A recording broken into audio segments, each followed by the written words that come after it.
For today, I will be teaching you on how to solve laptop screen goes to black. So as you can see, my laptop is on. However, the screen is turning into black. And also when I charge it, it's on. However, the screen is still on black screen.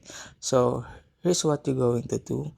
So just simply click the power button for 15 seconds. And after 15 seconds,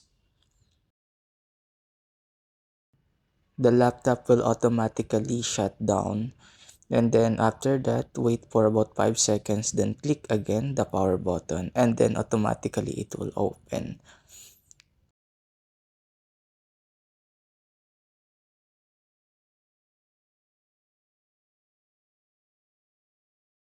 So as you can see, it goes directly now to the desktop. So that's it for today.